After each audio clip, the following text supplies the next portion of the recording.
বন্ধুরা, job Xenix YouTube চ্যানেলে আপনাদের প্রত্যেককে স্বাগত। ডিএ নিয়ে অত্যন্ত গুরুত্বপূর্ণ আপডেট। আপনারা অনেকেই জানতে চাইছিলেন যে ডিএ ব্যাপারটা কি হবে। আজকেই কিন্তু সুপ্রিম কোর্টের দেওয়া শেষ টাইম, অর্থাৎ আজকেই 27শে জুন শেষ মুহূর্তে এসে কিন্তু রাজ্য পদক্ষেপ নিল। শেষ মুহূর্তে এসে রাজ্য সুপ্রিম কোর্টে গেল এবং কি পদক্ষেপ নিল, কি যুক্তি বলা রয়েছে, সমস্ত রকম ডিটেলস এই ভিডিওতে আপনাদের আপডেট করব। ভিডিও ডিটেলসে যাওয়ার আগে আপনাদের বলবো, চ্যানেলে নতুন হলে চ্যানেলটিকে অবশ্যই সাবস্ক্রাইব করে নেবেন এবং ভিডিওটি লাইক করে অনেক অনেক শেয়ার করবেন।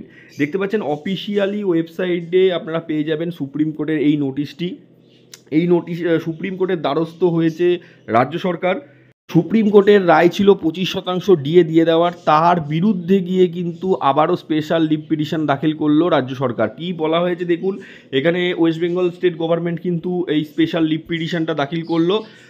কোন ডেটের কিসের 16ই মে যে রায়টা দেওয়া হয়েছিল, 16ই মে সুপ্রিম কোর্ট যে রায়টা দিয়েছিল সেই রায়ের বিরুদ্ধে কিন্তু সুপ্রিম কোর্টেই স্পেশাল লিভ পিটিশন দাখিল করলো রাজ্য সরকার। কি বলা রয়েছে দেখুন, এখানে প্রথমেই বলা রয়েছে দেখুন, স্পেশাল লিভ পিটিশন দাখিল করা হয়েছে 16ই মে যে ডিএ দেওয়ার কথা বলা হয়েছিল সেটা নিয়ে। এইখানে কি বলা হয়েছে দেখুন, এখানে বলা হয়েছে মডিফাই যেটা অর্ডার রয়েছে সেই অর্ডারটা মডিফাই করা প্রয়োজন অথবা টাইম বাড়ানোর প্রয়োজন, এই কথা বলেই কিন্তু স্পেশাল লিভ পিটিশনটা দাখিল করা হয়েছে রাজ্য সরকারের তরফ থেকে।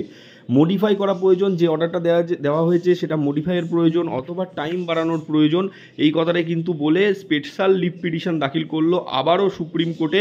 16ই মে যে অর্ডারটা ছিল, 16ই মে অর্ডারের বিরুদ্ধে রাজ্য সরকার শেষ মুহূর্তে গিয়ে কিন্তু এই অ্যাকশনটা নিল রাজ্য সরকার। তারা কি যুক্তি দেখিয়েছে, কেন তারা এই স্পেশাল লিভ পিটিশনটা দাখিল করেছে সুপ্রিম কোর্টের এই অর্ডারের বিরুদ্ধে, তারা কি যুক্তি দেখিয়েছে দেখুন।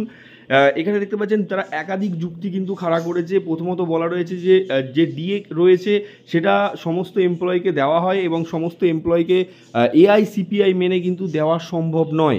দেখতে পাচ্ছেন বি পয়েন্টে বলা রয়েছে যে এআইসিপিআই মেনে কিন্তু ডিএ সেন্ট্রাল অথবা রাজ্য কেউই দেওয়ার জন্য বাধ্যবাধক নয়, এটা কিন্তু সুপ্রিম কোর্টে বলা হয়েছে। সঙ্গে বলা রয়েছে যে ডিএ দেওয়া হয়, রাজ্য যতটা প্রয়োজন মনে করবে ততটাই ডিএ প্রদান করবে। এরপরে দেখুন আপনারা দেখতে পাচ্ছেন সিতে কি বলা হয়েছে, এআইসিপিআই মেনে যেটা সেন্ট্রাল বা রাজ্য কেউই ডিএ দেওয়ার ক্ষেত্রে কিন্তু বাধ্যবাধক নয়, সেই জন্যই কিন্তু এই স্পেশাল লিভ পিটিশন আবারও দাখিল করলো রাজ্য সরকার।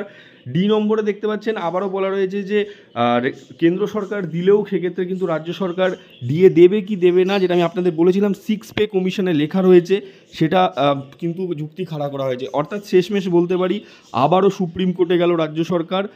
16ই মে যে রায় দিয়েছিল রাজ্য সরকার বিরুদ্ধে সুপ্রিম কোর্ট, যে 25% ডিএ অবিলম্বে মিটিয়ে দেওয়ার জন্য তা মডিফাইয়ের জন্য বা তার সেই অর্ডারের বিরুদ্ধে কিন্তু স্পেশাল লিভ পিটিশন দাখিল করলো রাজ্য সরকার। যুক্তি একাধিক খাড়া করেছে, ABCDE করে একাধিক যুক্তি রয়েছে, যেখানে কিন্তু এআইসিপিআই মেনে দিয়ে দিতে রাজ্য বাধ্য নয় বা কেন্দ্র দিলেই রাজ্যকে দিতে হবে এমন কোনো নেই। 6 পে কমিশনের যে নোটিশটা আপনাদের বলেছিলাম সেই লাইনটা তুলে ধরা হয়েছে। অর্থাৎ আবারও সুপ্রিম কোর্টে কিন্তু ডিএ মামলা উঠতে চলেছে। আপনারা প্রত্যেকেই জানেন, কিন্তু এই স্পেশাল লিভ পিটিশনের ক্ষেত্রেও কিন্তু ডিএ মামলা আবার ঝুলে রইল। 25% ডিএ কিন্তু শেষমেশ রাজ্য সরকারি কর্মীরা পেলেন না।